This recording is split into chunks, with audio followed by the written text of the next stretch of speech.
Hola a todos, ¿cómo están? Espero que estén muy bien. Esto es Psicología con Mateo y bienvenidos una vez más a mi canal. En esta ocasión vamos a hablar sobre un tema que se los había propuesto en Instagram el día de hoy mediante una encuesta, y es sobre los factores que pueden llegar a ser de cierta manera determinantes para un comportamiento violento. Así que sin más que decir, vamos a comenzar.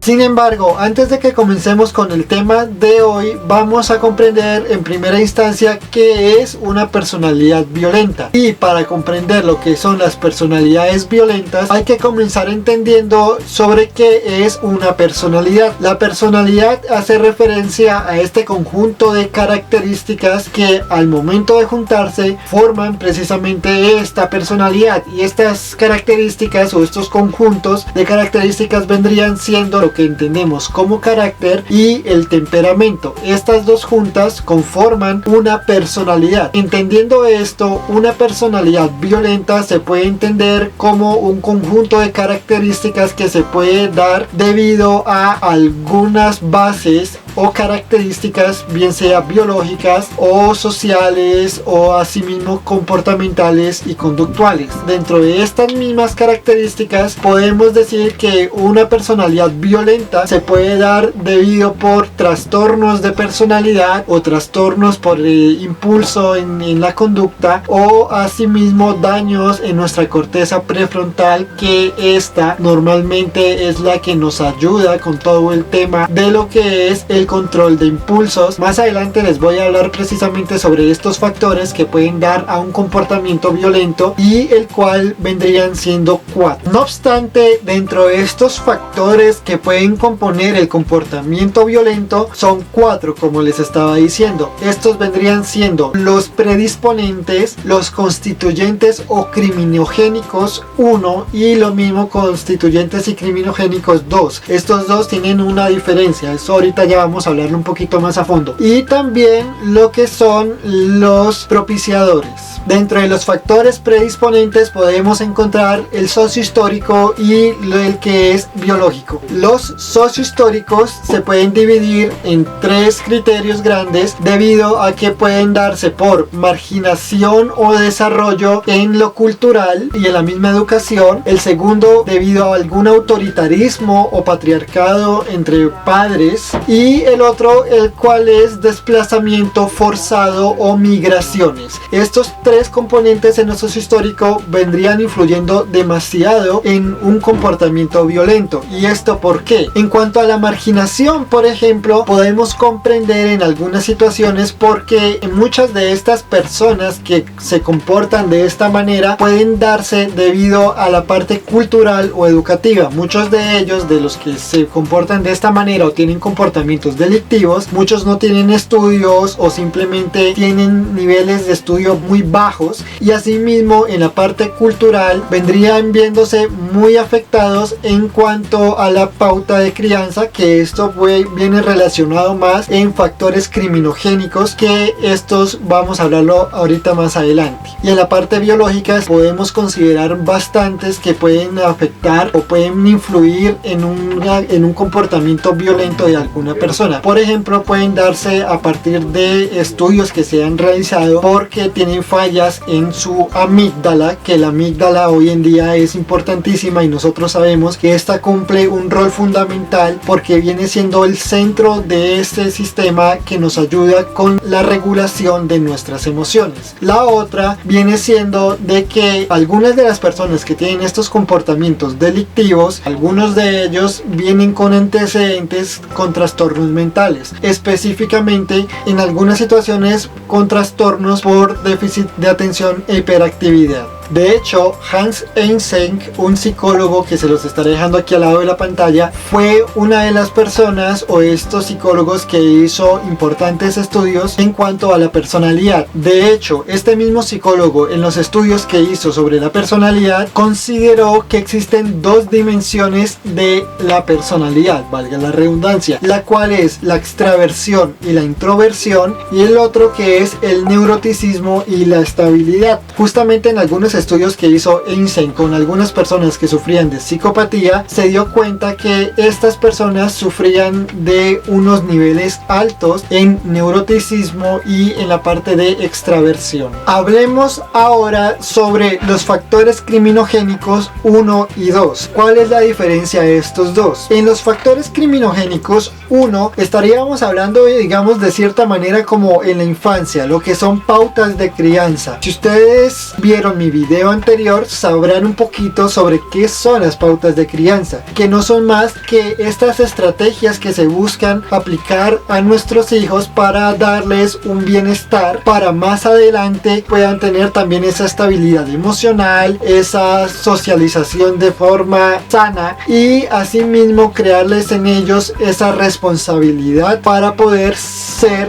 seres de bien. En este caso, los factores criminogénicos 1 o en el caso de las pautas de crianza vendrían siendo más unas prácticas de alto riesgo psicopatogénico o criminógeno. ¿Esto qué quiere decir? Que aquellas familias que tienen este tipo de prácticas pueden darse por dos características. La primera vendrían siendo estas técnicas de educación que buscan afirmar al padre de familia, pero realmente no buscan guiar o estimular o desarrollar o en pocas palabras ayudar al menor. Y la segunda característica vendría siendo una disciplina laxa, errática e inconsciente. ¿Qué quiere decir esto? Que en cuanto a esta disciplina laxa, errática e inconsciente, lo que pasa es que en este tipo de situaciones encontramos padres de familia que se vuelven permisivos. De cierta manera no buscan darles a los hijos esa responsabilidad, sino que dejan que el niño haga lo que quiera sin ningún límite ni nada, y aquí es donde más adelante pueden volverse violentos o adquirir comportamientos violentos. Quiero en este momento abrir un paréntesis para aclararles, y es que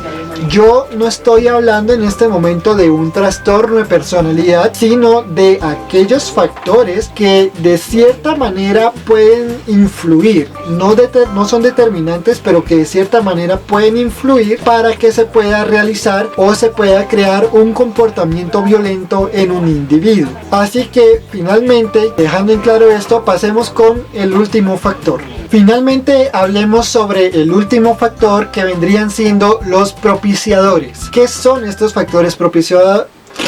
¿Qué son estos factores propiciadores? Si bien estos factores no son alguna incidencia para alguna construcción de sujetos con características violentas, sí pueden llegar a ser determinantes o ayudar mucho al momento de realizarse o crear un comportamiento violento en algunas personas. Por ejemplo, dentro de estos factores propiciadores podemos encontrar 6. El primero, que vendría siendo la impunidad.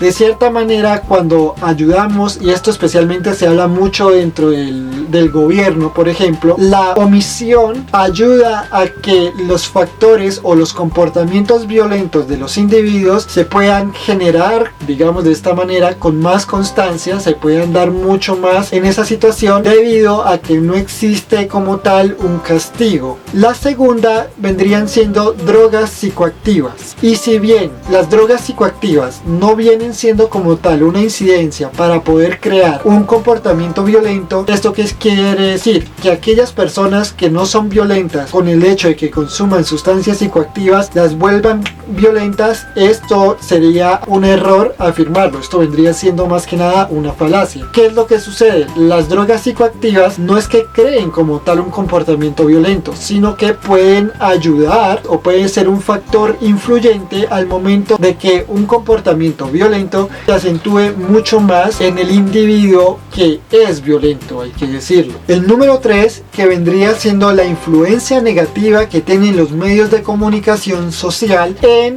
estas personas. Esto quiere decir de cierta manera, como hemos venido recalcando en la última parte del video, y es que los seres, o para ser más concreto, nuestro círculo social, el más cercano, que vendría siendo nuestros padres de familia y nuestra familia de manera extensa, nuestra familia extensa, que una familia extensa, aparte que somos papás e hijos, entraría lo que son los demás como abuelos, tíos, primos, sobrinos, entre otros. Esto puede ayudar también de cierta manera a que pueda haber una influencia para el comportamiento negativo, y más si esta influencia, valga la redundancia, es negativa. Cuarto, la financiación. La 5, la presión grupal. Y la 6, incidente. Estos tres los digo así de una vez porque de cierta manera estos tres factores o estos tres criterios dentro de estos factores propiciadores pueden ayudar también de cierta manera a que se cree un comportamiento violento en el individuo. Y antes de terminar con el video, quiero cerrar con una citación de Echeburúa que dice así: los protagonistas de la violencia social no son habitualmente enfermos mentales, sino más bien personalidades antisociales forjadas por la humillación del castigo físico, así como por la glorificación de la violencia. Este nos ayuda para dar de cierta manera un cierre,